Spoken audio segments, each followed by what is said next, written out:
coming out of college into the real world is like, man, you're not winning. Yeah, I know. You're going to get slapped in the face with it. Like when you walk across that stage, you get your diploma, and you go to work, playtime's over. Man. Yeah. Now dollars are on the line. That's right. And you will get told very quickly, and Yeah. not as nicely as I'm going to tell you how to correct it. Yes. So, yeah, I agree. I mean, I do think it is some cultural stuff where we don't want to share bad news or hurt people's feelings. Right.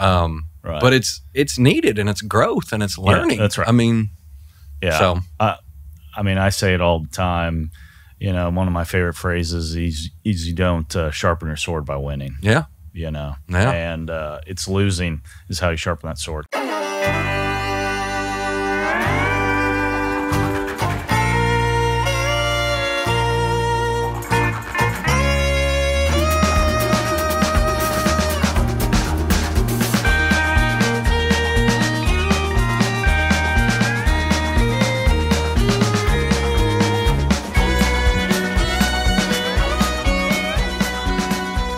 Jared Harrell, thanks for being here today, buddy. Yeah, my pleasure, man. I'm glad it worked out. Yeah. And we were able to do it quick. Like I was in Dallas. Yes. Yeah, it worked out awesome. It sure did.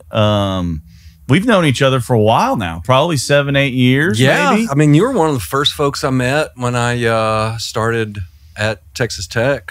And that was 8 years ago. Yeah. So wow. Yeah, it's been a while. Yeah. It's really cool what you've been doing there, and we're gonna dive deep into that here in a little bit. But yeah, we really got to know each other because you bring kids into Dallas every year to meet different, real estate related folks, all aspects, whether it be brokerage or development or construction or whatever it might be. And we were lucky enough to have you guys and speak to a lot of your kids. Yeah, and, no, it's all. We were just talking. I need to come back, man. Y'all always do a good tour and presentation for the kids because you tell it real. Like you got to be ready to work, and y'all kind of convey that. So I always love stopping by. It's hard because I can't do it every year because we have so many alumni. But I think it's time to make a visit to world headquarters again, man. We'd love to host again. I love seeing the kids and all their energy and fire and kind of what they want to do. And like you said, I'm pretty real and a straight shooter in life. So, I tell them like it is. I don't try to sugarcoat things. If there's one thing I think kids need today's world is probably, a little bit more tough love, joining the real world from coming out of college. I totally agree. And that's kind of almost been like my point of emphasis this semester is giving quick feedback and direct feedback, even when it's negative, right? I mean, that's so valuable to a college student who they may do something and they don't even know it's wrong, right? Yeah, right. We take it for granted in business or professionals, but if they've never experienced it, and so you have to be like, no, hey, look, don't do that. Yeah. Right. A great example of that is, he probably wouldn't mind me sharing his name, and you can edit it out if you want to. But Roque, our boy, who I love, one of my favorite all-time students. Yep. And when he first started taking my classes, he called me Jared, which I don't mind. Like, I mean, I'm not that uppity, but it's different when Jared grades your paper and when Professor Harrell grades your paper. Right. And so I had to pull him aside. I'm like, hey, Roque, don't call me Jared. Call me Professor Harrell. And he was like, oh, okay, yeah, got it. I didn't know. Right. And so I think, to your point of like, man, a little tough love and direct, honest feedback is needed in today's world because assuming somebody knows something usually doesn't turn out well. Yeah. Well, in this generation in general, let's be honest, a lot of those kids, were patted on the butts all their life and never lost because, everybody gets a trophy and a blue ribbon and all those other things. And, I think that's a tough transition for kids today. Well, coming out of college into the real world is like, man, you're not winning. Yeah, I know. You're going to get slapped in the face with it. Like when you walk across that stage, you get your diploma, and you go to work, playtime's over. Man. Yeah. Now dollars are on the line. That's right. And you will get told very quickly, and not as nicely as I'm going to tell you how to correct it. Yes. So, yeah, I agree. I mean, I do think it is some cultural stuff where we don't want to share bad news or hurt people's feelings. Right. Right. But it's needed, and it's growth, and it's learning. Yeah, that's right. I mean, yeah. So I mean, I say it all the time. You know, one of my favorite phrases is you don't sharpen your sword by winning. Yeah. You know, yeah. And it's losing is how you sharpen that sword. So anyhow, well, I want to tell the audience a little bit more about you, so they kind of understand you and kind of what shaped you today, because I think your childhood is just crucial in how you kind of evolve as a human. So I'd love to just kind of dive into, honestly, like, I know you're from Texas, but I don't know where. I know you went to A&M for undergrad, but tell me tell me about your childhood, man. Where were you born and raised and all this other stuff? As my buddies like to tease me, I was born from behind the pine curtain, if you can't tell from my accent. So Livingston, Texas. Livingston, Texas, yeah. Northeast of Houston, big lake there. Yep. I mean, when I was growing up, it was probably 7,500 people. Yeah. Relatively large high school because we consolidated with a couple others. I think I graduated with like 200, which is bigger for that size of town. Sure. But yeah, man, deep East Texas. Really grew up pretty far out in the country. I mean, it was an 8-minute drive to school, right? For us, I remember that. And so that's 8 miles, basically, right? So I mean, you're going 60 the whole time, except for the 1 mile of dirt road where you had to go like 5, right? Because of all the potholes in it. Yeah. But yeah, I mean, honestly, I had a pretty ideal childhood growing up. East Texas, very rural type setting. Yeah. Both of my parents had a history, and I'm sure we'll come back to this, but both of my parents were educators. Okay. At some point, my mom taught for 44 years. Wow. Yeah. I want to say 43 of that at the same school at Livingston Elementary. Wow. 3rd grade, man. She was an institution. Dude. And both of my parents are still alive. Yeah. But I mean, that's kind of some of my earliest memories growing up is you would be in the grocery store and these kids would run up and like hug my mom. Right. You know, and it's like, well, right. You don't understand that. But then as you get older, you realize like, man, the teachers are like the celebrities, you know? Yeah. You see, like they would, sure. You see them in the grocery store. Right. But yeah, so. That's such an awesome age to teach too, man. Yeah, and man, and it's kind of funny because like my whole family are educators, aunts, uncles. Like when we would have Christmas at my grandmother on my dad's side of the family, I remember. If you've ever been around a bunch of teachers, if you get a bunch of teachers into a room together, what they're going to do is sit around and complain about school. Yes. I remember growing up very vividly thinking, I will never ever be an educator in my life. Well, and fast forward to 2023 and I'm working at a public university. Yeah. But my dad had a history. He had been an ag teacher, vice principal. While I was growing up, he was really more in the heavy equipment business. Yeah. He had been like a county commissioner. And then really, I mean, what he does to this day is he's a heavy equipment contractor. Yeah. With heavy equipment, usually putting in roads and drainage and kind of the dirt work for subdivisions there in East Texas. You know, a little more trees to move over there. Yeah, so, there sure are. Yeah, bigger component. Yeah. Did you you know, like summers as a kid, were you out there? Oh man, you know, helping him? Yeah, somewhat. It was more. I have one older brother. And Todd was definitely more inclined to that side of the business. Yeah. And so Todd was kind of viewed as like the hardworking kid, and I was kind of viewed as the lazy kid. It wasn't lazy. I never really had an interest in that. No, I do think it's where my interest in real estate actually originally comes from in seeing that. Yeah. But yeah, I mean, we joke in our family like Todd is my dad's child and I am my mom's child. That's funny.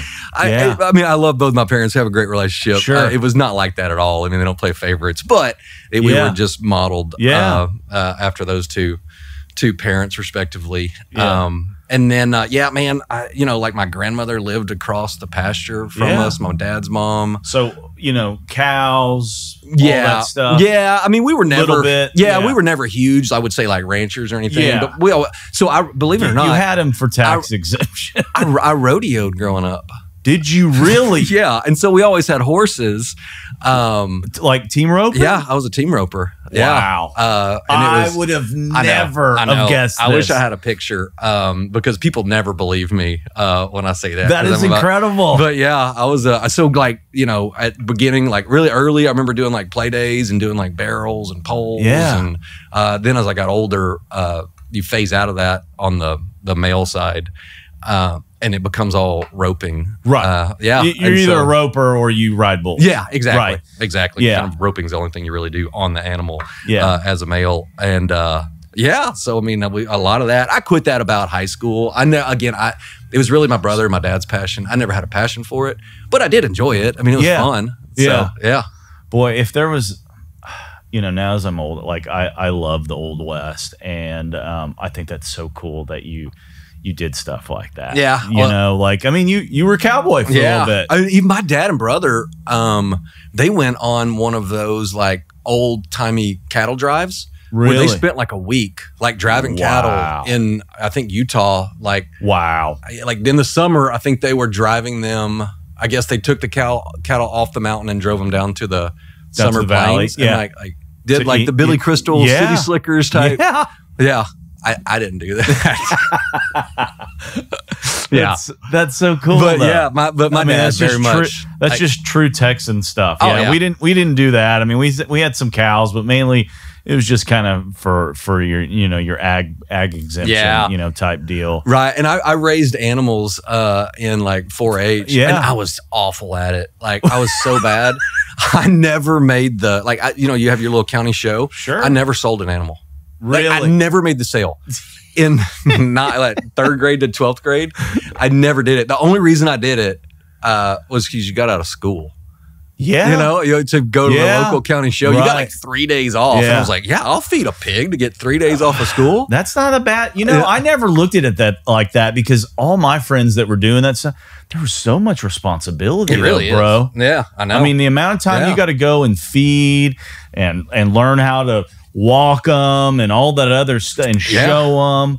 Yeah. I was like, the ROI just wasn't in it for me, so I didn't jump into that. And I think if you love it, it's great. And I've heard so many success stories about people, kids like learned business and responsibility. I think it's great. It just wasn't like, for me, I just viewed it as like, it was like another dog, right? Like you just fed it.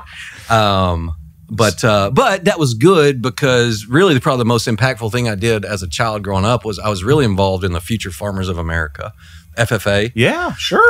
Again, not really for the agricultural kind of part of it. It was more for the leadership stuff. Yeah. So I did a whole lot. Did you have like your FFA jacket? Dude, I rocked the blue and gold. So strong.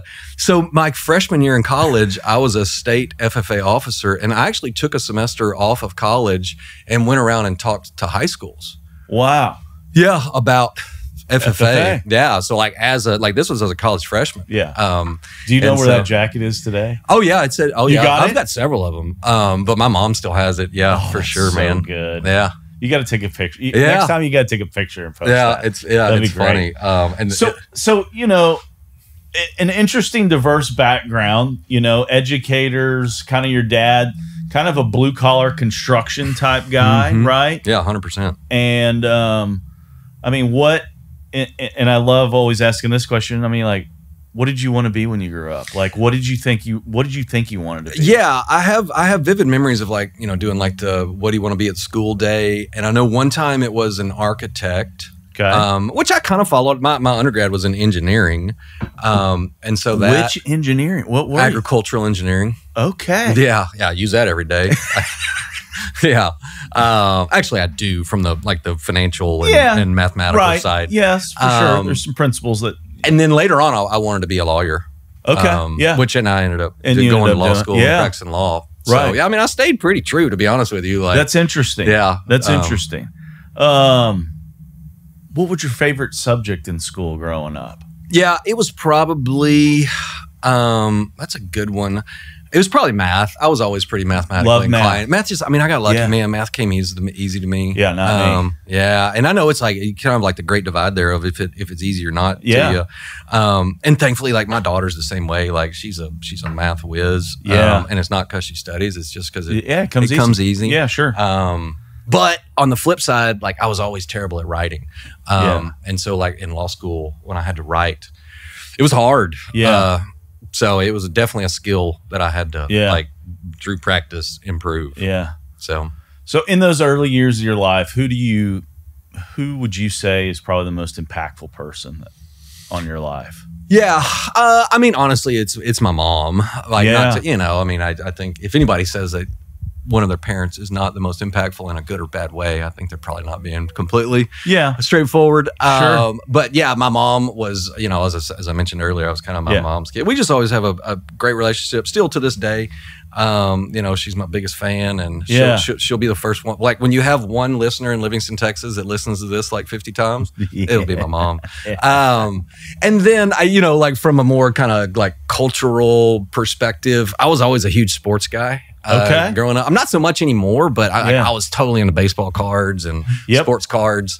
And Did you play everything too, or what? I didn't. I never would. I mean, I played basketball, little dribblers growing up, but I'm just not athletic, man. Like, I ain't gonna. Like, I was never fast. I'm never strong. Like, sports just weren't my thing. But I always liked to watch them. And my childhood hero. This is so random, but it was a guy. He played for the Cubs, Andre Dawson. Sure. If you remember that name. Totally do. For some reason, I think it was because WGN, that was one of the few channels we got, and we get the Cubs. And man, I loved, I mean, Harry Carey. Oh, yeah. It was fantastic. Was so great. Yeah. I went to Wrigley a couple years ago, and it was awesome. It's like a childhood dream, Such a magical place. It really was. So, yeah, I mean, on the very close, my mom, but kind of my childhood hero growing up was Andre Dawson, man. That's awesome. Yeah. That's awesome. So that's really cool. Like, mom and dad really active in your life, definitely shaped you. I didn't even have to ask that question. If you could go back to your 18-year-old self, what would you tell him today? Number one, I would tell him probably not to be so awkward around girls. I was, man. I was totally. My wife probably just dated me out of pity. So one, not be so awkward. Yeah. And then number two, honestly, I wish I had developed a passion for real estate sooner in my life. I mean, thankfully, I've come around and through a long career. But I like comparing myself to the students I have in college today. They're just gonna have so many years on everybody because they're coming out of college with a passion in real estate. Where, a lot of people. Oh, dude. I mean, I'm the perfect example. I had no idea what I wanted to do when I got out of college. Yeah. And it's fun to meet a lot of your kids in your program because they're so hyper focused, and some of them are so hyper focused even, freshman and sophomore years, where I'm like, dude, I know. These kids. When I talked to I didn't know what a cap rate was until I was like 28 years old, man. Yes. I mean, and these kids as freshmen and sophomores, man, they're like, know all this stuff, and they're talking about joint ventures. And I'm like, you were so far ahead. I think the one risk and the one thing I worry about those kids I call them kids, man. They're students. Yeah, everybody's they're a kid kids to me. I worry about them burning out. About going that deep that early. And I think maybe you and I benefited from a variety of interest, and we kind of got to pick the one. Yeah. Whereas if you're laser focused, you might get burnt out. And so I don't know how that plays out, but it's a decent, it's a risk at least. Yeah. Yeah.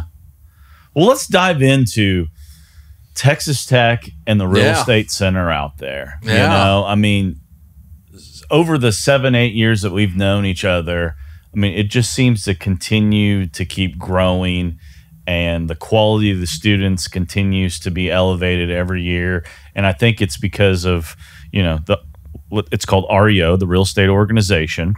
And, but you're doing even bigger things there. I mean, tell the audience a little bit about what you're doing at Texas Tech and the real estate center. Sure. Yeah. Yeah. And so, Texas Tech has a history of having a real estate program. In general. I mean, we have a lot of great alumni. Like Mike McVean is a there's Tech grad. There's so many giants in commercial real estate in Dallas-Fort Worth that came out of Texas Tech. It's unbelievable. Yeah, and so I want to mention that because I don't want to give the impression like I created the program, because I didn't. It existed for years, but when I came, they had minimal faculty, and there just weren't a lot of students kind of actively involved. Yeah, and so when I got started, really, I just saw something there that I was like, there's a disconnect between what we're doing at Tech and the success of our alumni in real estate, and to me, it was a no-brainer of, we got to beef up this program to match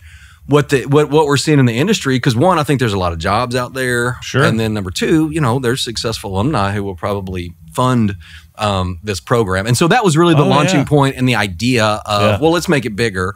And so by making it bigger, we created the Center for Real Estate, the Texas Tech Center for Real Estate. There's actually no bricks and mortar. It's really just like an endowment. Think of center as endowment.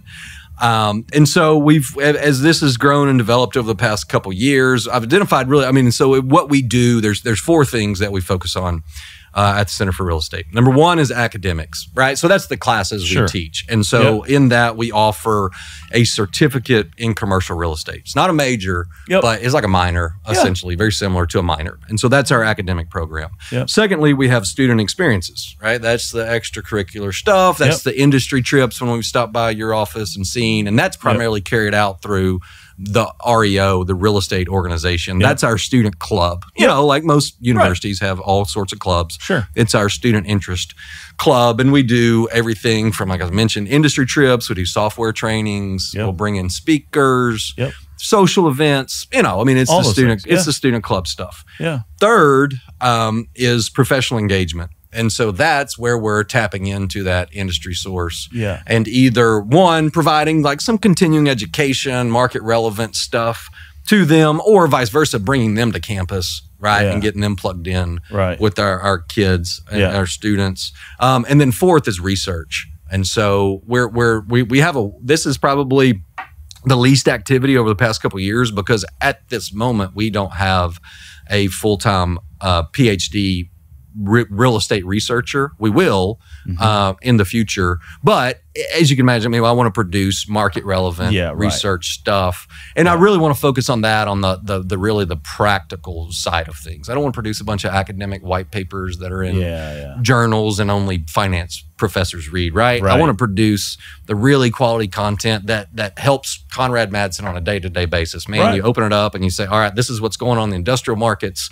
Cool, great white paper from Tech on this. Right. And so that's the idea. We got some ways to go, but holistically, that's kind of what we're building. And I honestly believe that, we can be one of the top real estate programs in the country. I honestly believe that. I think we're very good at the moment. No doubt about it. I would put our graduates up against anybody. There's some, and there's fantastic programs here in Texas. SMU has a awesome program. Sure. I'm very envious of what they do. A&M has an awesome program. I think we can be right in there with the mix of those types of programs. And I think there's some things about Tech that we have some advantages that could, I'm not going to say make us better, but make us different in a different way than even those programs. So I see a lot of potential there, and that's what excites me about it. So and there's so many, like you mentioned, alums that are living in these population centers, of Dallas, Fort Worth, Houston, Austin, and San Antonio, that are focused in this real estate sector that hopefully give back, push kids to these programs, all those things. There's so many ties from Texas Tech and commercial real estate, which is honestly a little bit surprising, because you wouldn't think Lubbock, Texas produces a whole lot of commercial real estate professionals, but it does. You could say the same thing about College Station, right? Like it's in the middle of kind of middle of nowhere, East Texas. I know. Lubbock's the same thing in West Texas. SMU, okay, we get it. You're here in DFW, but you're right. But it's amazing the talent that all those schools attract, and what you're doing is really cool. Tell me, so student wise, this real estate certificate or the amount of kids in finance that are kind of focusing on the commercial real estate sector, like in the 8 years that you've been there, what's it grown from? Like, and I have those stats. I've looked at it recently. When I know we've, like 6 years in, we effectively doubled. And so I think when I first started, and again, this is partially due to the amount of people we have teaching the classes, right? But I think when we first started, we would maybe run like 150 students through real estate classes. This year alone, I will have over 700 students in real estate classes. Fall and spring combined. That's how many students we will teach in a real estate class. That doesn't even include the kids that are not taking a class, right? Like maybe those freshmen and sophomore that are interested, they come to our student club meetings, but they're not enrolled in a class because they're not far enough along in the curriculum. So I mean, it's probably tripled, buddy. That is incredible in size. Yeah, and I think it's due to a couple things. One, student interest is strong, right? We've had a great market over the past couple of years. I've heard these success stories, people making money.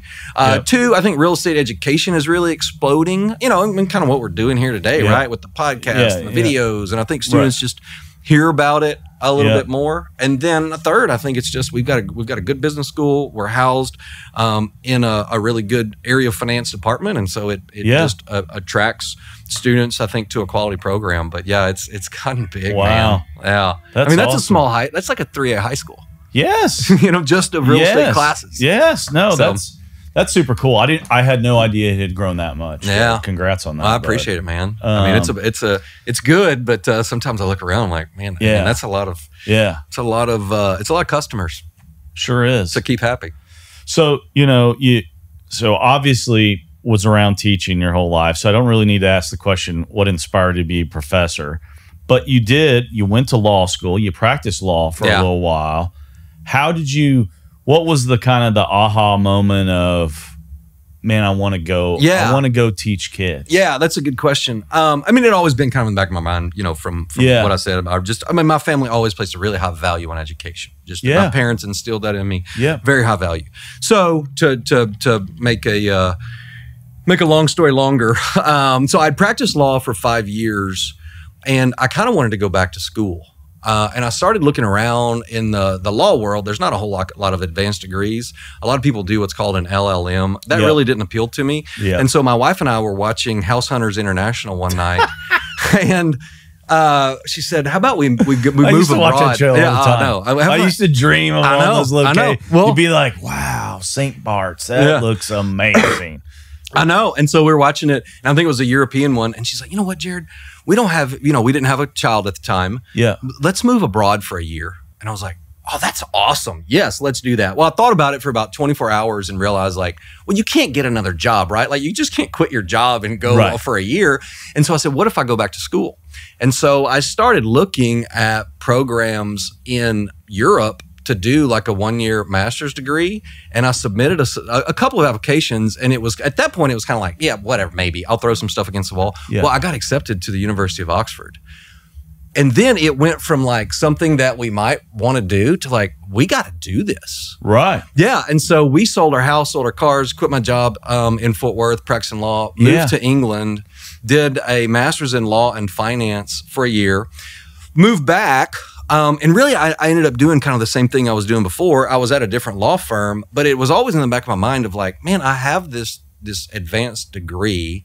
Yeah. I'm not saying I wasn't using it because it's very helpful. It's an awesome degree. Sure. But I was like, well, what can I do with it? And so I started, I reached out to the University of Texas at Arlington because I was in Fort Worth at the time. They have that downtown campus over there by the bus station. Right. I reached out. They had a master's degree in real estate. And I reached out to the guy like, "Hey, do you need some help teaching classes?" He's like, "Yeah." And so I started adjuncting a night class in downtown Fort Worth. I taught real estate law. You know who a student in the very first class I taught was? Lonnie Hendry. No kidding. Yeah, that's how I know Lonnie. He was in the first class I ever taught. I had no idea what I was doing, by the way. Lonnie is on the books. I think in a couple of weeks he's coming on the podcast. Yeah, so I can't wait to Lonnie's awesome, break it down. You may have to like do 3 hours. He knows so much about real estate. He does, and man, he's like you and I. Like he's so easy to talk to. And he is so passionate about real estate. He really is, man. And he's just a wealth of knowledge. So so I did that. I taught like adjunct at UTA for maybe like 2 semesters. And I started thinking like, man, this might be a cool full-time job. But it's getting into higher education as a professor. It's actually very difficult if you don't have a PhD. Yeah, like I call it the minor leagues, where you kind of do a PhD and then you kind of go on a track. And so if you don't come from that normal track, it's really hard. Well, I was browsing at the time. It was Indeed.com, and my position now, it was a position for an associate professor at Texas Tech, and I applied on a whim. just like, right. I probably can't get this job, but I mean, technically I meet the criteria. Right. And at the time it was my predecessor, the guy that hired me, is Paul Goebel. I don't know if you ever knew Dr. Goebel. He was he's a legendary kind of real estate professor. He called me, and his first words were, "Yeah, I got your application. I don't think you're qualified, but I'll talk to you anyway." And that's just Goebel. Like that's how Goebel is. I mean, he's very direct and just a great guy. So that's how it came about, man. I like randomly applied on Indeed.com with like 2 semesters of adjunct teaching experience, and man, the rest is, that was 8 years ago. So pick up the fam, move to Lubbock, and it was nice. My wife is from the Lubbock area, and so and we're really my daughter's grandparents. Being close to them was high value. Her family, and so it made a lot of sense for other reasons. But I mean, I'm so glad I did. It's kind of it's the best random application I ever submitted. That's incredible. Yeah. What would you say are some of the biggest changes that you've seen in education over your career? I mean, definitely technology is one. I mean, that's an easy layup, right? But I think the effect of technology on students' attention spans is significant. Like, it is hard to keep their attention for 120 minutes, right? Lecture. It's tough. It's not 120, they're 80-minute classes. But it's hard. And then even, and so that makes it a challenge. Like I got to make my classes interesting. I got to keep their attention. I think that's because of just we live in this world of instant gratification. I do. I think we live in a world of short sound bites, and you don't really have to pay attention to anything for a long period of time anymore. And so, that is by far, I think, the biggest change. It's just been, and that's even changed in like the 8 years I've been doing it. So how do you keep your class motivated and focused? I mean, how are you doing that? Well, number one, I try and make sure my lectures are entertaining. I think I'm funny. They don't. I rarely get laughs. But I try and keep them interesting at a minimal. And then I try and break things down into smaller segments. And so, like in all my classes, they do some form of a project. And so I don't just have them turn it in last day of class. You do little bitty bite-sized pieces. And so I always try and have something in front of them that they're working on. Hoping like, well, I will pay attention to this because I have something due tomorrow. And so that's kind of how I attack that. But it's a challenge. I mean, it's hard. I bet it is. Yeah. Do some professors like have rules that you got to like put your phone at the front or anything? They do. Stuff? I mean, I'm just curious because I grew up in a world where like nobody had phones when you went into your classes. I do. I asked them, usually at the start of class, I asked them to close their laptops and put away all technology for 10 minutes.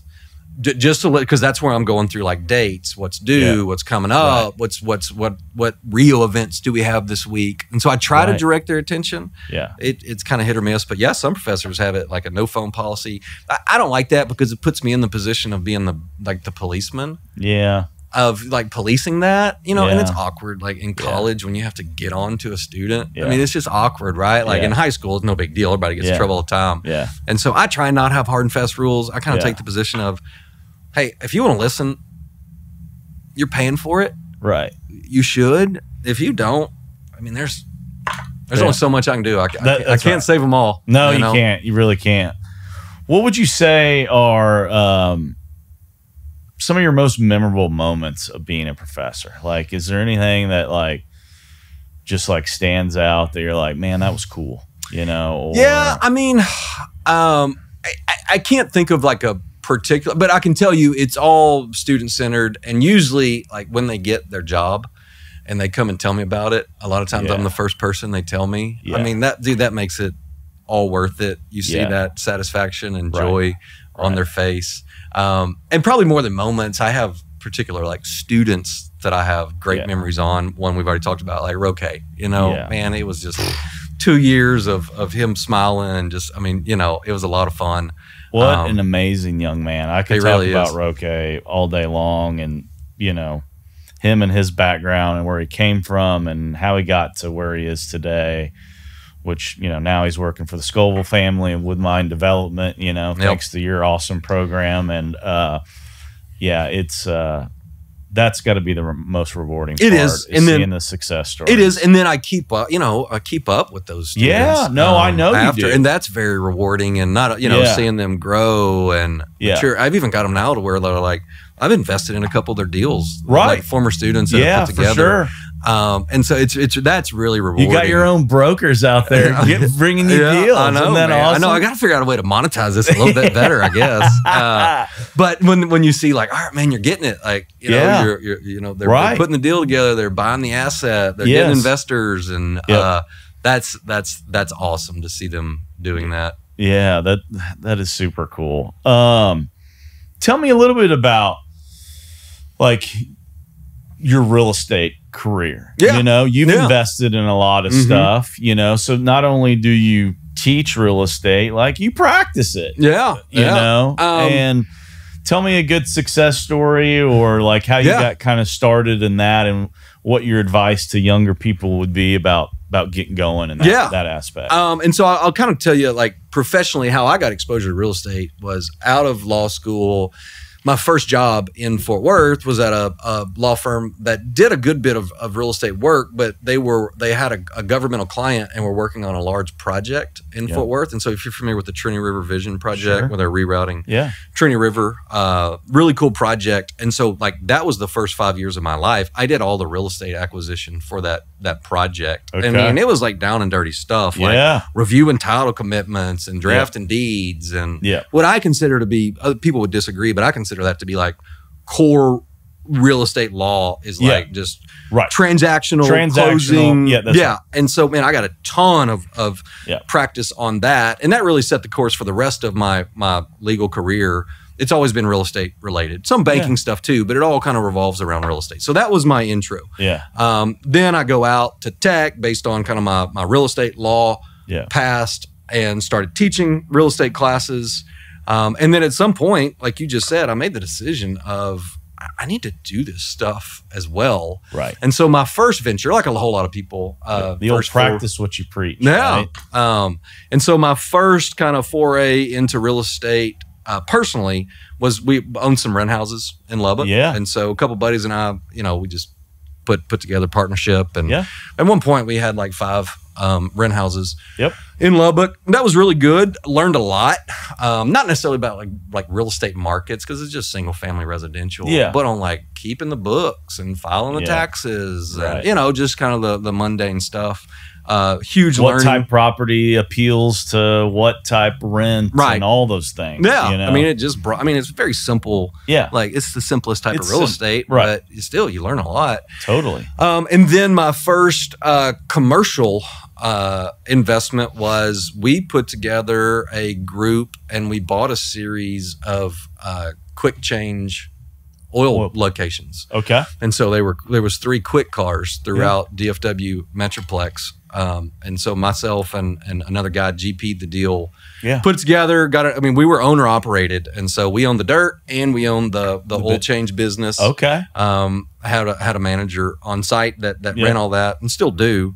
But that was a success story because we sold those on a triple net basis about 2 years ago at the peak of the market. And so we sold them triple net to some 1031 investors and kept the business on it. So we're now just a tenant. But yeah, it was a pretty nice. It was a pretty nice. What was that transaction. Cap rate, Gerald? Man, I think we sold it at a 6. Which, you know, for industrial-ish type retail locations, and not, I mean, they weren't great areas. It was pretty good. It was pretty good for sure. Those things probably trade a lot higher cap rate today. Yes, for without a doubt. It's 200-300 basis points higher in today's world than when you exited. So great. It's all about timing in real estate. It was, man. Well, it was, and I mean, it was a conscious decision. We looked around and said, "Man, this market is super frothy. Let's see if we can like get somebody to buy this." And sure enough, we did. Some 1031 investors bought it. That's awesome. So going back to being, you know, teaching the future of America. Who was kind of the most impactful guy in your career to date, you know, on that campus? Like, who, you know, I mean, you obviously had to learn a lot, like, learn how to kind of be a you know, I mean, you did a couple adjunct deals, but I mean, now you're in it. I had no idea what I was doing when I started this job. I mean, I really, like, I was practicing law on a Friday. I was in front of a class of 120 students on Monday. Yeah. I did the syllabus in my first lecture over the weekend. I mean, it was just drinking from a fire hose. I think from a teaching perspective, probably the person I've learned the most from, it's a colleague in the finance department, Laura Cardella. Okay. Man, she's an awesome teacher. And I was just peppering her with questions first year. Like, you know, how do you write a test? How do you do this? Yeah. And she was just so kind and kind of mentored me along. She's not, I mean, we're about the same age. She just had so much more experience because she'd been a professor her whole career where I haven't. Yeah. And so, Laura had a huge impact on kind of me learning how to be an effective teacher. Yeah. Because I've never had a class on, like, you know, like how to teach a class or. Right. And it's the wildest thing, man. You would think, like, you know, like you always hear about elementary school teachers like having evaluations. You know, nobody like ever, like, nobody knows what's going on inside of my classes other than me and the students. Nobody ever comes in. There's no administrators. Right. So it's literally like the Wild West. Now, we get reviewed by students at the end of the year. Sure. Which is a pretty good gauge. Yeah. But I mean, it's kind of scary, you know, just being there like, oh, for sure. I don't know what I'm doing. I don't know what I'm teaching. I don't know where this is going, man. Right. But we kept it between the lines and eventually got it figured out. And then I mentioned Paul Goebel. He was a huge influence as well. He hired me. He was the real estate professor. Didn't get to spend a lot of time with him because 6 weeks. So I was doing that, right? Like law firm Friday, teaching Monday. And then like 6 weeks into the job, the dean at the business school resigned and Dr. Goebel became the interim dean. Oh, wow. And so I didn't see him anymore. Yeah. I mean, he was an administrator now. Right. And so I was like there on an island by myself. Yeah. He was, you know, the plan was for him to like mentor me for 2 years and he was going to retire. Well, he got sucked up to the dean's office. I was like there, didn't know what I was doing on an island. It was literally like sink or swim. Yeah. But those are the best learning opportunities. 100%. You know? I mean, that's, you know, you put yourself in uncomfortable situations and you'll become comfortable in them eventually, right? And I'm sure the first time you walked out in front of that 120 kids, you're probably like, oh, dude, first day of class, when the first class was over, I looked down and my pants were unzipped. Yeah, first college class at Tech, I taught my pants were unzipped. So I'm so glad. Like I was always afraid. I was Harrell, it's so good. Thankfully, I didn't get like a bad nickname like Professor Pee-Pee Pants or something. Yeah, something like that. I don't know if they ever even. Well, they probably weren't paying attention, so they didn't even notice my pants. My pants were unzipped. So, but that's always kind of funny to think back. That's hilarious. Yeah. What are you looking most forward to kind of at Tech and the real estate program? Right now I'm looking forward to summer. Yeah. Great answer. That's the How many classes do you teach each? So between either 2 or 3 a semester. Yeah. And then I've got my colleague. We have another professor, Carl Pankratz. Do you know Carl? Sure. Yeah, I met Carl. Carl is awesome. Yeah, he is doing a fantastic job. He's real energetic, and we got really lucky to find somebody that's such a great teacher as Carl, and he also has the industry experience to back it up. Right. And so number 1, I'm looking forward to summer. Yeah. And then number 2, just overall, I'm really looking forward to this new emphasis we placed on financial modeling in our curriculum. Okay. That's really a point we're trying to drive home to the students. And we did our first kind of modeling session about 2 weeks ago. We had 40 students these kids took 3 hours. It was from 5 to 8 for 3 nights. And so like voluntarily, this was not part of a class. Right. They did it. And so I saw the excitement in them. I saw the success. And so I think that's what the industry wants. I think, and even on the more sales-oriented side of the industry, I think if you're going to be a good broker, you still need to be able to run a basic financial model for sure, and understand value. And I mean, those are the best brokers. And so I get that pushback sometimes from students, like, I just want to sell things. Why do I need to know this? I'm like, because you need to know what you're selling. You know, you need to understand the asset. Right. Yeah. And so I'm excited about that. That's kind of the new wrinkle we're adding, and I think it's going to be really well received. Is that the stuff that Tucker puts out? So Tucker, so ACRE does a lot of that. I use Yeah. a ton of the ACRE curriculum or their materials in my classes. Yeah. And they really set the bar really high. The problem is they might be developing this, but theirs is all online. And so they don't do like road shows where they come in. And I'm a pretty big believer in you need to be in person. Yeah, for sure. After suffering through the COVID years and teaching online, and I just saw the effectiveness. It doesn't work that well. Right. And so if they had like an in-person product, I would absolutely have. And Tucker's come and spoke to my classes as well. He's great. I try and do their stuff, but it's all online. So it's kind of what they're doing, but in person, making it more part of our classes, our training, all that. Yeah. That's interesting. I had another question and I got totally sidetracked. But why would a company want to hire these tech grads? Yeah, I think if you ask the industry, I think the reputation that tech has is that we're hard workers. We produce kids that work hard. I think that's kind of a given with a Texas Tech graduate, at least comparatively. We have a good reputation about hard work. Yeah. What we're layering on top of that, I like to say our curriculum is uniquely practical. What I mean by that is it shouldn't be groundbreaking that we focus on the industry and we focus on practice, but it is. We're not an academic theory. We're nuts and bolts, learning how to do stuff. And I think that's what you combine the hard work with an element of they're going to come out and hit the ground running. Yeah. I'm not saying they're perfect day one. Like, you know that from hiring our graduates. They still have to be trained. But I think it gives them a little bit of an edge when you combine that hard work and some practical knowledge. The metric I always use or tell to alumni is my goal is to make our students 2 weeks further advanced than other universities, day one. You might say, well, that's not much, man. I'm sending them to college for 2 weeks. No, you're not. If you're 2 weeks ahead day one, how far are you going to be ahead in 1 month? Right. 4 weeks, right? And then 6 months, you're a year ahead of your competitor. And I think it compounds. Right. And I think that's what I'm trying to provide them is those first 2 weeks on the job, you can be confident. Conrad, if you hire one, you don't have to explain to them what a cap rate is. Right. They know that. It's simple, right? Like it takes 30 seconds to learn what that is. I'm not saying I'm teaching groundbreaking stuff. Argus and they're learning. Yeah, they're learning software like Argus, financial modeling. They use CoStar in all the classes. If you get the certificate in real estate, you will have done 4 like deal presentations by the time you get out of school. Again, I'm not saying it's a lot, but the first time you do it's the hardest. Right? Yes. Do that with me in the university context. So when they go out and they're presenting for you, and it's at least their second one, right? That's right. They've had one before, and so I think it's just those incremental, and that's kind of the perspective I take of.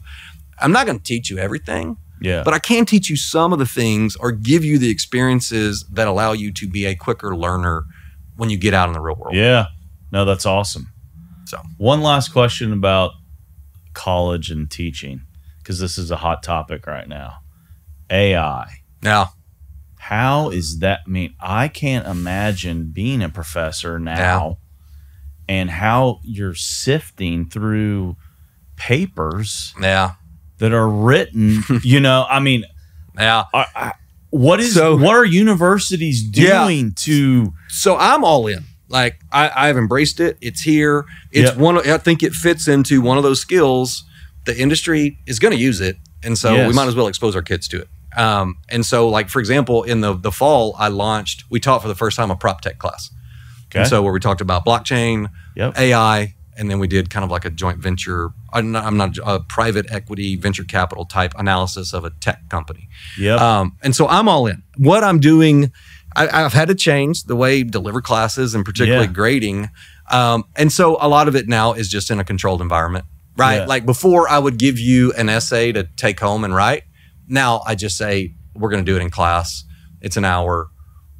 I can limit your resources. Yeah. But on the other stuff, I encourage it. Like for example, in my real estate investments class where they underwrite a deal all semester and write like an investment recommendation report. I tell them like, you are making a mistake if you're not running your draft through ChatGPT before turning it in. It's fully allowed.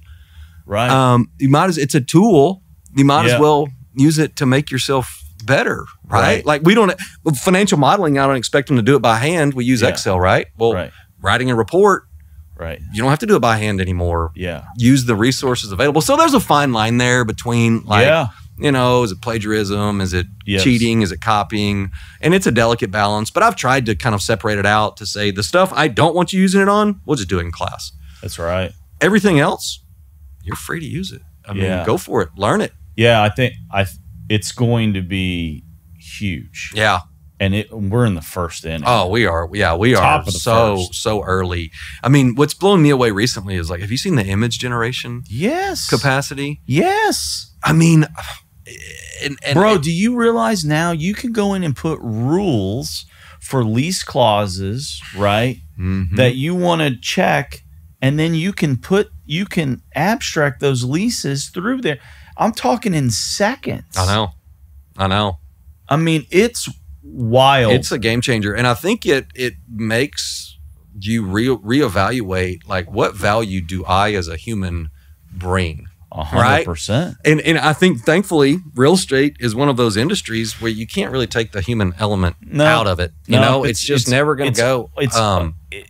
You have to have relationship. A robot can't create a relationship with a seller or a buyer to, you know, put a deal together. Yeah. Like you're always going to have conduit, but there are back office functions that are going to be eliminated. Yeah, and I think industries that rely heavily on like word generation, like for example, a lawyer, right? Like what I do, if I were still, or just a copywriter. Yeah. Right. I mean we've heard about it in entertainment with like writing the scripts and all that. I mean, it's if your job is a word creation based type job, I would be concerned. And one of the things I'm excited about is looking at the trickle down effects on real estate, right? Like, how's that going to change the landscape of how we use space? Yeah. And not just about like, you know, how we use AI, like in the back office function or to underwrite or, you know, image, all that.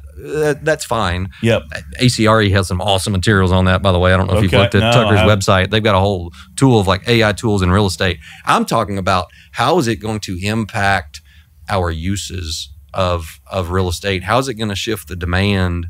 And I think overall it's probably a good thing for you, right? Especially in the industrial space when you're going to, I mean, have you seen like the power it's going to take? Well, it's going to take to generate these things. And the data center world is blowing up. Data center world is blowing up. Which is, you know, typically really on industrial sites, right? They're big campuses now.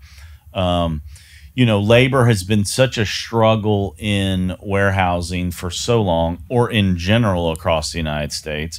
I actually think AI is going to be a benefit because now robots are going to be taking over jobs that we have a hard time filling anyhow, right? But there's always going to have to be that human element there that's supervising 100%. that show. Yep. But my hot sports opinion, to use a ticket reference here locally, is I think AI is going to affect the office world more than home. You read my mind. Than work from home. If I was, yes, and I don't know exactly how. My gut says places like the footprint of like law firms and accounting firms is going to have to get smaller for that very 100%. reason, right? But there's going to be other industries that grow in it too, right? Like, no doubt. And so I think office has the hardest job to figure out. I think it's going to have the most impact on office for sure. Yes. I think retail's already seen it, right? Like we've been through the Amazon apocalypse, and I think buyers. It's not really gonna. I don't think it's gonna affect the retail side of it. I could be totally wrong. I just don't. I don't predict the. I mean, office is going to be the hardest hit. Yep. And I think industrial is going to be the biggest benefactor. Yeah, I agree. Yeah, I agree. It's wild what's happening in the space, and you know the data center space is especially just it's crazy. Yeah, and then you have the trickle down effects where those data centers are taking what used to be another industrial use, and you know, I mean, it's just going to be a cascading effect. I think, which is good. And so maybe this little maybe this DFW industrial run we've got extends on. You know, further. I mean, Harrell, at the end of the day, you know, I think if you're a real estate investor, you're wanting to invest in areas that have population growth, right? And at the end of the day, that's what's driving even Lubbock, Texas. You know, all of Texas is growing. Yep. And I think I saw the other day we're 7 of the top 10 markets in the U.S. for sheer population change. Just well, and DFW will overtake Chicago by the end of this decade. Yeah. Right. And so now we'll be the third largest MSA in the country. And so if you're investing in those areas that have population growth, and I used to use the number 350 people a day. Now it's like 418 moving to DFW. And it's just wild. Wow. Right. Like all those things, whether it's multifamily, industrial, retail, all those components have to grow to support those population growths. Yep. Right. All those diapers got to go somewhere. All that soap, all the toilet paper. I mean, just you name it, it's going to go sit in a warehouse, right? Yep. And then you tack on, what's going on in Mexico right now, which is on our front doorstep. I mean, Mexico is the next China. Yeah. Right. It's unbelievable what's going on in the Texas border towns and right across the way and in Monterey, which all those deals are a day truck drive from your distribution center here in Dallas-Fort Worth and on to your final customer. Yeah. I mean, you put those factors together, I just don't see any end to the growth in DFW and Texas for that matter. Yeah, on real estate. I'm with you, man. I mean, we're blessed to be in this market, and it's Texas as a whole. I'm sure you focus on DFW so much, but I've seen some of the stats about Lubbock and just even seeing it on the ground, like how Lubbock is growing. Sure, I mean, you're out to 130th Street now, right? Like, I mean, no, it's the new loop is what 144th, right? Yeah, and so that area is growing. you used to think 82nd back in the day was like way out there, right? Yeah, and sometimes I wonder, like, how are all these people coming to Lubbock? I really think they just start driving from California, and Lubbock's the first sizable city in Texas they hit, so they just stay there. Yeah, I mean, right. But Lubbock, and I think it's also like there's a lot of people that go, they're more small town people. Right. And they're like, listen, I'm going to move to Texas, but I'm not going to go move to DFW or Houston or Austin, San Antonio. And they get out there and they're like, oh my God, well, like what kind of house can I have? I can have a 4,000 square foot house that's brand new in a world-class school district, right? Yeah. For 300, 400,000, right? Yeah. I mean, and cheap. You look around and like the Lubbock economy is sound, man. I mean, I think the perception is it's just agriculture. Agriculture is actually not the biggest segment of the Lubbock economy. It's healthcare. No kidding. Yeah. And just because it has such a trade radius of, no really major cities within an hour's drive. And then you got throw in the school. Yeah, you got the health sciences center. Yeah. Then you throw in just the general Texas Tech, effect on the economy. Yeah. Agriculture. Yeah. Lubbock has a really good, healthy, diversified economy that I think will. Yeah. It doesn't have the huge swings like. Yeah, sure. DFW, like the peaks, but also it means you don't have the valleys either. I mean, it just kind of plods along. Yeah, steady Eddie. Yeah, and you're starting to see some like actual institutional capital come to Lubbock as well. No doubt about it. And some of the investment. Well, and y'all like private equity firms starting, Womble there, and I mean, so there's a lot of wealth out in West Texas. There's no doubt about it. Yeah. So we're going to jump into just kind of like quick hits at the end. Gotcha. And this is just, getting to know Jared. So favorite pastime and why? Favorite pastime? Man, it's probably fishing. I think as I've gotten older, like it's become even more like, I don't do it a lot. Like I haven't fished in a year. I grew up, rurally, always going fishing. And now I think I appreciate it more because just, man, it's relaxing, just the quiet. Yes. I didn't get that when I was a kid. So I've got the benefit of like, now I get it, but it also kind of. Do you like going up to New Mexico and Colorado and like fly fishing? Type stuff? Yeah. Last summer I went to Chama. Yeah. Cool area out there. I could do that. I would love to do that once a year. Yeah. From there and then up to Pagosa. Like that's one thing that I'm jealous of people that live out in West Texas. Yeah. Like, and a lot of people are going to make fun of this and listen in on other parts of the country, but like you're within like 4 or 5 hours of like mountains, like legit mountains, right? And it's just so easy to get to from out there. Yep. Yeah. So that's cool. And so close second, we playing blackjack. Okay, playing blackjack. I like that. Yeah. You go to Vegas a little bit? Yeah. Me and my I got a buddy, and we go probably 3-4 times a year. Yeah. Dude, we do old man Vegas. Like, we go, we eat dinner, we play cards. I was in bed I went 2 weeks ago. I was in bed by 10:30. Yeah. It is totally like, Dude. it is not wild. But I can't stay up past, I mean, dude, that's late. I know. And it's just, I know. We're getting old, Harrell. I know. You know, yeah. That's the reality. Do you think, speaking of gambling, you think it's going to get passed here I do. in Texas? Yeah, I do. Too. I mean, I think that's going to create some major real estate opportunities. I think it will be probably passed in selective cities. I don't think they'll make it statewide. Right. But I think there's going to be limitations too. I mean, but to me, the Sands family, whoever, I forget their names now, but if they're going to come in and buy the Dallas Mavericks and then go take down a big 100-acre piece of dirt, right? They know something. Oh yeah, for sure. Or they're spending a lot of money on lobbying efforts at the same time and hoping. But boy, I mean, how cool will it be that, like, if you could go to a Mavericks or a Stars game and then you walk out and the casino's right next door, and you know all the things that'll come with. Well, that. I've also always thought that like a casino in the Fort Worth Stockyards would be really cool.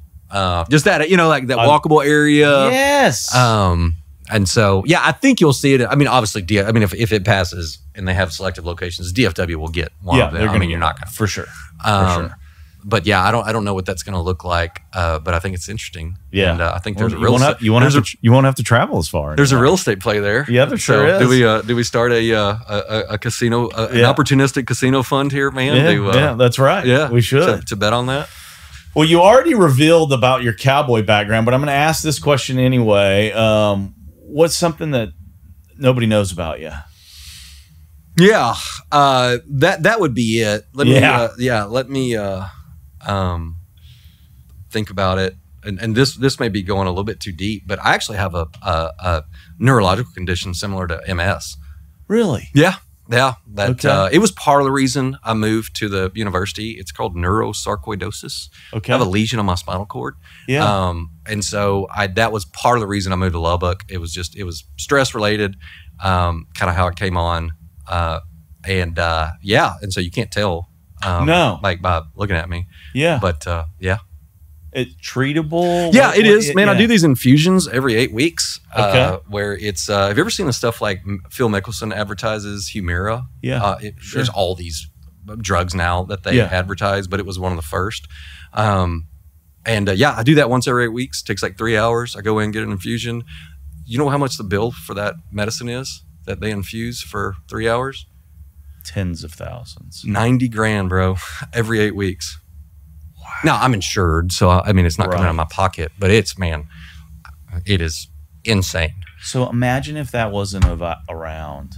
I know today. Well, and I just look at it like I am so blessed because, like, I can read, I can follow up with doctors, I can figure this stuff out. Right. I feel for like the factory worker Yeah. that doesn't speak English and they've got like they wouldn't have access to this. They couldn't afford it. Their insurance wouldn't cover it, and they couldn't navigate the system. No. And so I don't mean to go off on a healthcare tangent, but that Thanks would be for sharing that with us. Most impactful book. Without a doubt, it was the 7 Habits of Highly Effective People. Okay. I read that in college. Yep. And it just, man, it was just something that struck a tone with me. And honestly, it was kind of a turning point in how I kind of operate. And so, it was majorly I feel like everybody kind of has that aha moment in their world of like, okay, I get it now, right? Like I got to be a grown up. Yeah. Like this is how you grown up. Yeah. And for that one, that was a big impact for me. What's your morning routine look like? Yeah, it's varied, man. I have such a strange schedule because I have class days and I have non-class days. Yeah. And so on class days, like I wake up and honestly, like I grab coffee and I start prepping for lectures. Yep. On non-class days, I take my daughter to school. Yeah. And so I've never been you probably like, I'm falling short in the Conrad. I know you probably have a pretty structured morning routine. Sometimes, I don't, man. I go through peaks and valleys. Yeah. You know? I don't. Typically, it's wake up, get a cup of coffee, and read Wall Street Journal headlines. Yeah, and then I kind of go. I wish I read more in the mornings, and I've gone through cycles where I've meditated in the mornings. Yeah, that's good. I'm a big fan of meditation. Huge. I think that's It's really beneficial. Yeah, I was skeptical at first. I will admit. Me too. And me too. Yeah, I felt like as a small town guy, you're just like, what are you, a weenie? Like you I know. yoga, you some yoga dude, or, right? You know, and then you start getting into it, and you realize, man, after I do that, I feel great. Yeah, I just have such a mental clarity. Yes, and I'd listen to it every night also to go to sleep. I Yeah. don't know if you do Headspace. But they have sleep casts on there. yeah, It's just sure. like telling a story, but man, it puts me to sleep. Yeah, no, it's every great. time. Yeah, I was the same way, and also I had real concerns, like from a spiritual perspective. I'm a pretty guy. I'm a guy of pretty deep faith. Yeah. And I had real concerns about, like, am I praying here or what am I doing? Right. And so it took. I mean, it's not. I don't think there's any concerns there, especially from a spiritual perspective. It's totally different. Yeah. But once I got over all that, man, I was all in. Like, I need to.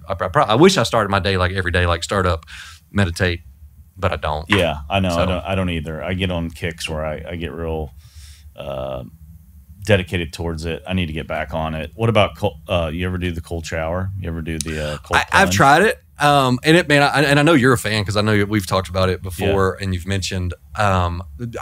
To be honest with you, I can't do it.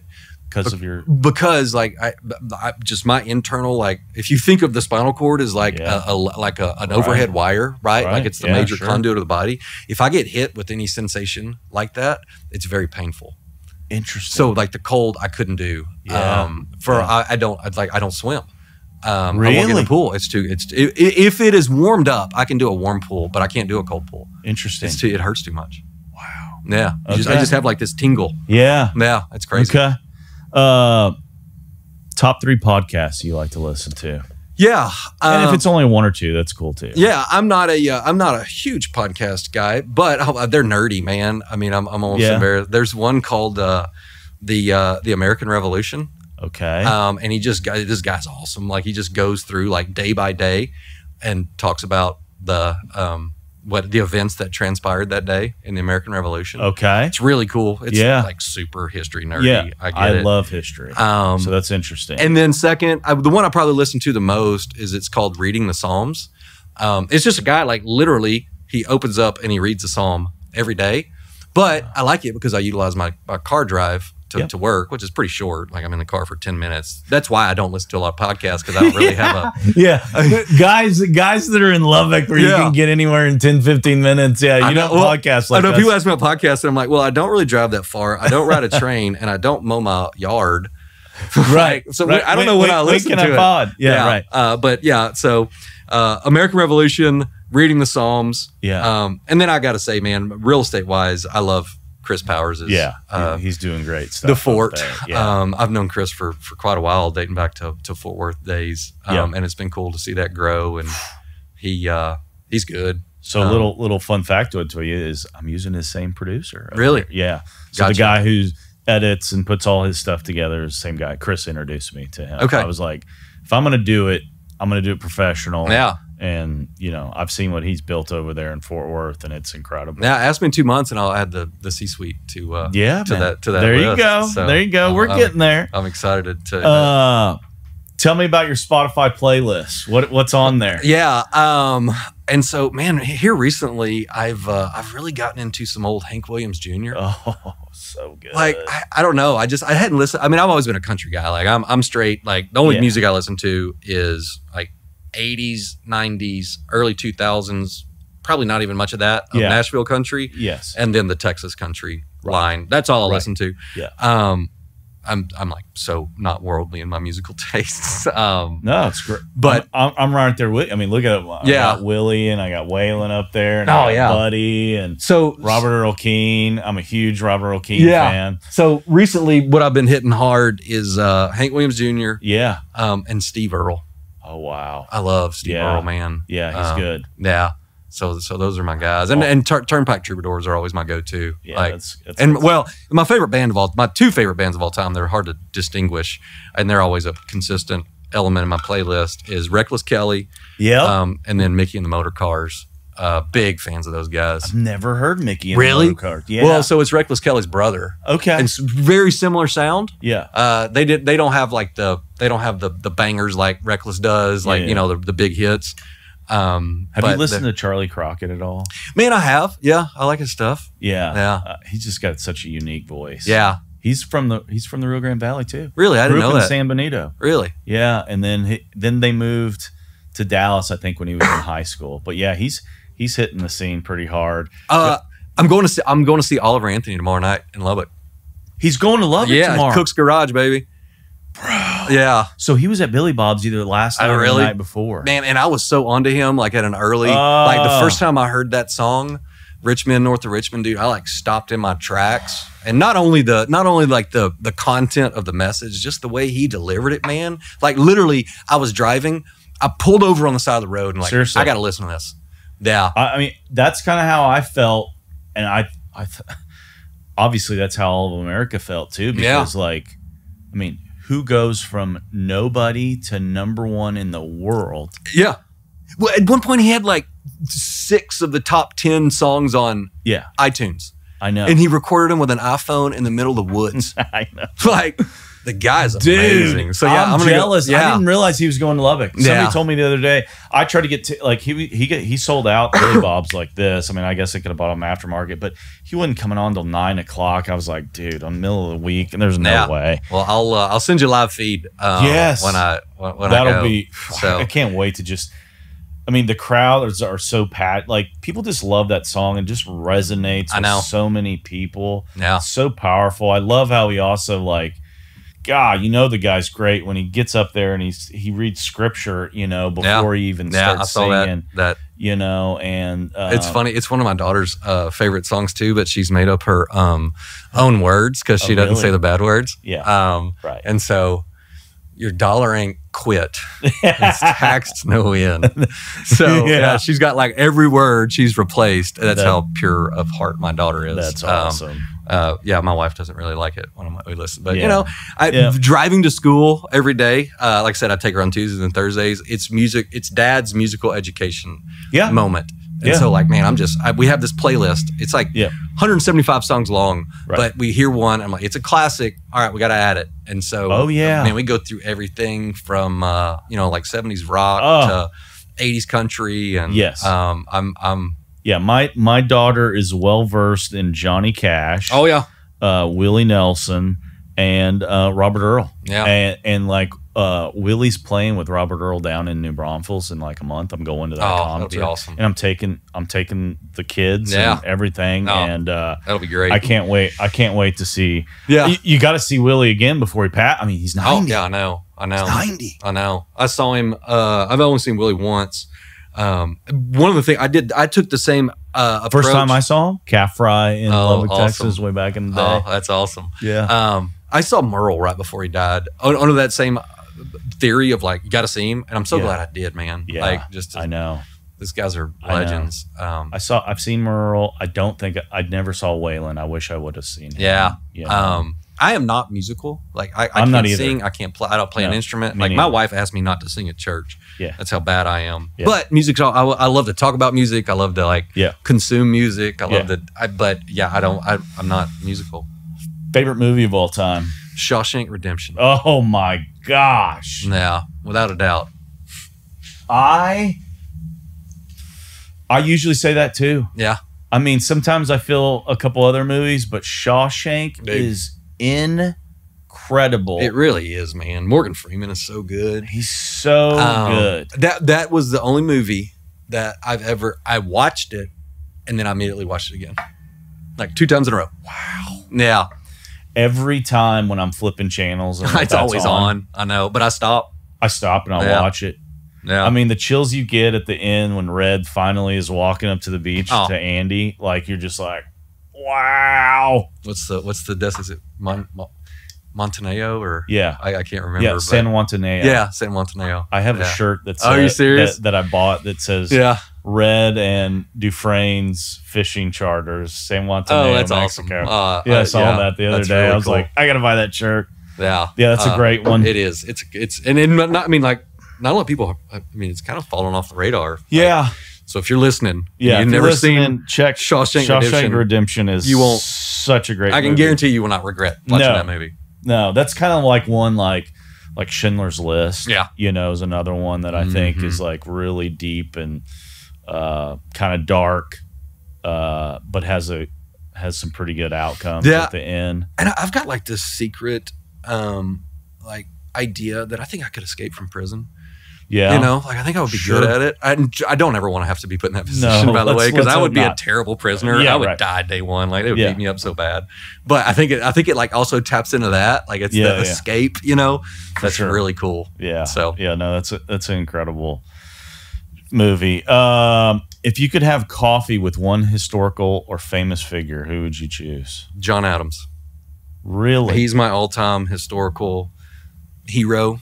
Not a lot of people know about him. He's like the second president. You know, he lives in the shadow of Washington. Okay, so tell me some fun facts that nobody would know about John Adams. Number one, he's never given credit. He co-authored the Declaration of Independence. Everybody gives Jefferson all the credit. Right. I think Jefferson wrote the words down, but Adams was right there and had a big impact on the language. Number two, he was basically responsible for financing the war with England. I mean, it was due to his efforts when he went over to the Netherlands and then ultimately France. I mean, we were broke, right? We were a young nation. We couldn't pay an army. Right. Especially against the world's greatest superpower. Right. And he went over and financed us and got loans I had no idea from those people. That. And he probably single-handedly had the biggest impact on the American sense of justice. The judicial system. His influence on he was a lawyer by trade. Yeah. I mean, if you don't know the story of like the Boston Massacre and how he was put in this position of like, I mean, he was a patriot, but he was defending these British soldiers and just the character that he showed. And I mean, it's unquestioned, right? Like that's the cool thing about that period in history is we have like written records of it. Yeah. We didn't have that before, right? And so that's why there's so much. And so you can clearly see these things. Yeah. And so he had the biggest impact on kind of the judicial system and our idea of law and the role of law and the rule of law and what that means in American society. So yeah, I'm a huge fan. My daughter is they do a living history museum at their school as like their 5th grade project. Yeah. And so where they dress up as a historical figure and like take on they you know, it's like he's the forgotten one. Yeah, he is. I mean, he really she's gonna be Abigail. Nice. Because she's like, I've got all this like early American, like my office where yours is Western, mine is like that period in time, American Revolutionary. And so I've got the big join or die flag, you know, with the snake. Sure. And so she's bringing that to school. That's so great. And so I'm a huge fan of John Adams. He was not, I think. Well, look, dude. Wow. Socks. Ladies and gentlemen, he's got John Adams socks on today. Yeah. Wow. Incredible. If you could live anywhere in the world, where would it be and why? It would definitely be I mean, other than Lubbock, Texas, which is you know, like the Swiss Alps of the United States. The appeal of Lubbock is the people, not the 100%, landscape. 100%. So I'll go just 100% on landscape. Yeah, it's a tough one. Probably like I say this, or one of the coolest places you've ever visited. But put the politics aside, but it would probably be like Colorado Springs, man. Yeah, like that mountain area is just beautiful. Now I couldn't live in Colorado because they would run me out. Yeah, but Colorado Springs, though, actually, it is with the Air Force Base. Yeah, and it's pretty conservative for the rest of the rural. State. Yeah, but yeah, I love that area. Coolest place I've been is the Swiss Alps. Really? Yeah. We went, and when I lived in England, you were in England, we went over. Go and do stuff every weekend. Me and Leah went over, and you know, we did the whole thing where you like hike from village to village, and wow, I mean, it's amazing. Yeah, it's not a sustainable lifestyle. No, I don't know how those places still exist because they don't have economies. But so you already mentioned this, the people of Lubbock. What else? What else is your favorite thing about Lubbock, Texas? I think the real estate opportunities, and I mean that 100% serious. Like, but when you look at value, and you can buy like these rental houses we're buying. Back in the day, this was 5 years ago. It was pre-COVID, but we never paid over $100,000 for a 3-2. I mean, can you imagine buying a decent 3-2 that you would live in, Conrad, in Dallas for under $100,000? No. And so, I love that about life. And it is the overall cost of living. I think related Yeah. concept, which I love. Also, man, mornings in Lubbock, Texas are fantastic. I'm a coffee guy. In the summer, I love getting up early. So people in Texas in general don't get out west enough, right? Because the only time you're out west is typically if you're driving to Colorado in the summertime, right? I mean, or you have family out there, right? But I tell that to people all the time. I go, dude, West Texas in the summer months, like the mornings are actually nice. Dude, and I think it's due to a couple things. One, it's just cooler out there. But humidity. Two, there's no humidity. And then two, there's not the concrete, right? Like here, for sure. Even at night, that concrete is radiating heat back at you. No doubt about Lubbock, it. there's not a whole lot of concrete. That's right. And so Lubbock gets a bad rap for weather, to be honest with you. Yeah. Don't get me wrong. There are 10 days a year that absolutely suck in Lubbock, Texas. Like the wind's going to blow so hard. That's right. You can't open a door. That's right. And my back porch is always dirty. Yep. Like you can't keep an open space clean. It's always got red dirt on it. So those 10 days and kind of the general wind aside, like Lubbock weather's fantastic, man. Yeah. Doesn't get too hot. Doesn't get that cold. You get a little bit. We usually get one snow a year. Yeah. Which is kind of nice. You know, you built a snowman once, but you only got to deal with it one day. Yeah. And it's usually clear. And so. Yeah, no, like when it's funny because usually we stop in Amarillo, which is, you know, a couple hours north of Lubbock on the way to Colorado. And in the morning, I'll get out, you know, that morning and maybe we just go for a quick jog before we hit the road again or something. And you know, it's 68 degrees out with no humidity. And I know. It's July. I know. You know, and I'm like, it's 84 in Dallas with 50%, 60% humidity, right? I know. So it's fantastic. That is Lubbock mornings. Yeah, are gold. Yeah, they are. I know you're more of a Fort Worth guy than Dallas, and that's fine. What's your favorite thing about DFW? It could be anything. Yeah. I'll just confine it to Fort Worth. Although I've spent more time in Dallas actually since I moved back to Lubbock than I'm in Dallas more now as opposed to Fort Worth. Don't tell your Fort Worth friends. Right. The hatred's only really one way. It's so bizarre. I know, it's strange. It's so bizarre. Yeah. I mean, all the Dallas people I know love Fort Worth, but Fort Worth don't you? I know. I think they're trying their best to preserve their culture. Right, like kind of a little more Western, a little bit smaller town. I think that's where the animosity comes from. Yeah, I think Eamon Carter started. Yeah, you're probably right. Yeah, and it's just the whole airport fight doesn't help. That fueled it. Yeah, and Cowboys kind of like. Where they were Irving, but they got Dallas. Now they're in Tarrant County, but they're still Dallas now Rangers, right? Like they're Tarrant County. So I think all that contributes to it. Yeah. But my favorite thing about Fort Worth was I remember as a lawyer, like when we would walk, like there would be lunch, and so work downtown in an office building. We would walk to lunch somewhere, and you could not walk across downtown Fort Worth without seeing somebody you knew. I always thought that was really cool, right? Like one of the top. What is it? It's 10th biggest city in the U.S. I don't know. It's up 11th, there. It's big. Yeah. But you could still walk across downtown and like I would see somebody I knew. Right. And that was I always just thought it had that small town feel to it, while still being a major city. Yeah, for sure. And so there'll always be a. I tell people all the time, you know, me growing up in a small town like yourself, you know, like I'm more Fort Worth than I really am Dallas. Yeah. Right. Yeah. Like I'd rather operate by shaking a man's hand, looking at him in the eye, and saying, "Yeah, we'll do the deal," versus signing a 20-page document. And it was more. I just think it was like the business culture of Fort Worth was more kind of informal, a little more collegial. Yeah. In my experience, I'm not knocking Dallas. Also, I'll put a plug in. Another favorite thing about Fort Worth is the mayor. So she's a good friend of mine. Maddie and I have been friends for years, and she's awesome, man. Dude, I'm gonna have to get her. I'm gonna have to ask her to get her on the pod. She'd be a great guest. I would love that. Yeah. Let me know. I'll happily. So her husband, and I have been friends for a long time. He's an Aggie as well.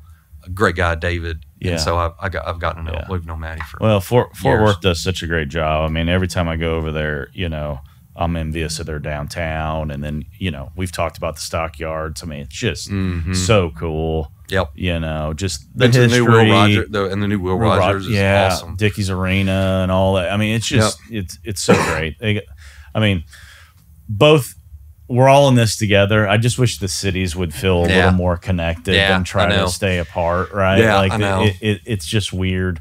But yeah, there's some great people and things going on over there. We talk a lot about impacting others, and I know you're impacting a ton of kids, but what other give back or charities are you passionate about? Yeah, so I'm pretty passionate about my faith. And so really that is where anything outside of Texas Tech and Center for Real Estate, that's where my heart lies. Yeah. Here recently, it's a nonprofit, but there's an app called the Bible Project. Okay. Which is amazing, dude. I think this guy's Tim Mackey. He's the current Billy Graham. He's today's world's Billy Graham, and the way he teaches and shows. And I'm not trying to get too like faith center. It's just me. And so I'm a big supporter of them. Bro, this is Texas. We welcome faith. Right. Yeah. Yes. And so it's definitely what shapes me. And so I'm a big supporter of that. It's a business, a nonprofit, but obviously they operate for free, and so they take in donations. And so that's kind of where my heart is these days. And then our local church, Southcrest Baptist in Lubbock. Yeah. So good old Baptist boy. I'm kind of I would be remiss if I didn't mention I still do practice law for it's a private foundation in Fort Worth. It's called the Miles Foundation. Yeah. And so what our kind of focus is, or our mission is, education. Yeah. And specifically K through 12. Yeah. And so here recently, we've been a really passionate supporter of school choice. Yeah. And so I'm even though I wouldn't say my checkbook goes there, my time, my energy, my efforts also go to that arena of education. And then specifically, I think, again, hot topic. I'm sure people get riled up about it, but I think school choice is the way we improve our education system. No doubt about it. Competition is good. Yes, it is. And anytime you have competition in that space, that's healthy. Everybody's going to be better. That's right. That's right. Well, I know you're extremely active on LinkedIn. How else could people find you if they want to learn more about Texas Tech and the real estate program, or if there's any alums out there that want to, donate to the cause, if you will. Yeah. Right? And so, LinkedIn is really where I put a lot of content. We are developing a kind of a new webpage for the Center for Real Estate, but a great spot for it is our student club has a really nice website, t2urio.com. Okay. And then we do have a Center for Real Estate website. It's crel.ba.ttu.edu. Kind of long there. Yeah. We're going to put this all in the show notes, so don't worry. Awesome. And so, that's those are the best places. Those are the best places. Y'all are putting out a ton of content on LinkedIn, and I think that's super cool from a college perspective. Man, right? well, and I got to attribute, I think a lot of that dates back to you, man. You're the one that turned me on to LinkedIn. No, I mean, as far as like, we're commercial real, if you want to reach a commercial real estate audience, LinkedIn is where it's at, man. It's a really good platform. If I had more time, I would spend time on X. Twitter, the retweet space is really active, and I can scroll that. Like the few times I get on, I can scroll and just read. Like it's such good content. It really is. It really is. Yeah, Twitter is more like live time, quick bites. Yeah. I can't devote enough time.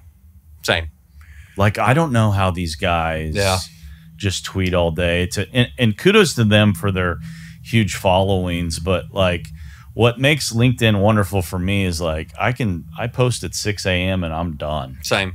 Yeah. And then when you look at the reach, man, I mean, I'll have posts that have like over 10,000 impressions. Right. And it's like, that was simple. I mean, that was free. That was easy. Yes. And so, I like it as a just a business focused space. I'm not a huge social media guy. Like I never had a Facebook account. Yeah, me neither. And all the years, don't have an Instagram account. Yeah. I don't know. It's never been, I'm not an anti-social media guy. Right. It's just never been that relevant to what I do. Yeah. I know. I think the counter is, well, you should make it relevant. And I get that. I've just never had the desire to dive in. I think the one that you're relevant on is where you need to be. Yeah. You know, and I see your stuff all the time, and I think that's great for your students and the visibility of Tech's real estate program and what y'all guys are doing. It's a good platform. Y'all talk a lot about beating the banking division over there and all their stuff. Healthy competition. Well, and this was they just had a golf tournament. The real estate students squared off against the banking students. Oh yeah. And I hear that real estate won this year. Well, there you go. Yeah, you know, bankers kind of take pride in their golf game. Yeah, you know. Yeah. And so that was. They like their 9 to 5 jobs over there in the banking world. Yeah, you know. Yeah.